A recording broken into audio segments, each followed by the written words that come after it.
I'm solo deving a rally racing game, but here's the twist. You're on a boat, so I made a boat, and it sucks. Look at how it bobs up and down. It's gonna make me sick. Look at the camera. Immediately I'm thinking, how do I fix this? And of course, the solution lies in outsourcing expertise from YouTube tutorials of... Wait, what do you mean no one has made a boat-specific rally racing game tailored to my exact needs? Oh well.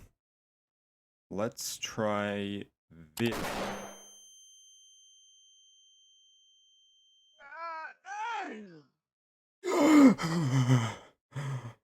I'm awake.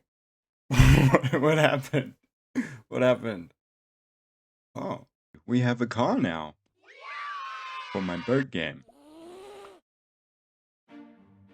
I can fix this. Behold, a boat. Just ignore where it says wheel here and here and here. Okay, fine. It's a car with the wheels hidden. But hey, a boat is just a car with the wheels hidden, right? In all seriousness, though, a boat can really be thought of as a rear-wheel drive car with practically zero grip. It's why powerboat races look like they're tearing it up Tokyo style. Why doesn't mine look like that?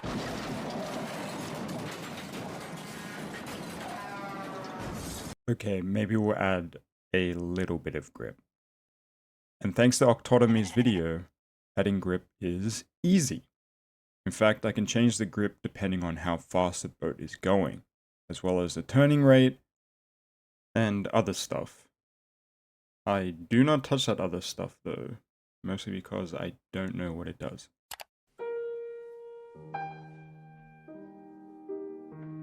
But Jack, I hear you say. And then I say, how do you know my name? And then you say, it doesn't matter. Jack, that's not a boat, it's a car, and you've hidden the wheels.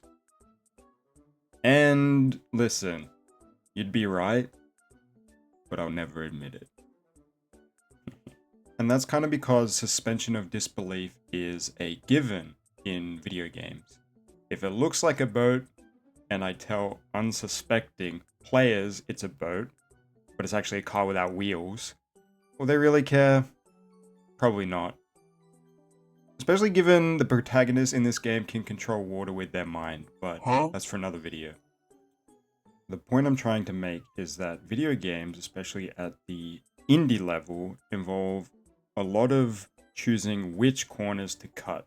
I could have tried to reverse engineer powerboat physics from the ground up to implement into a racing game, but simplifying the problem to one of many existing models of car physics is another approach that, in my opinion, is just as valid. The boat I have now handles pretty much how you'd expect it to. The camera doesn't wig out, and most importantly, it's fun. Now I should really get around to fixing character animations. Bye!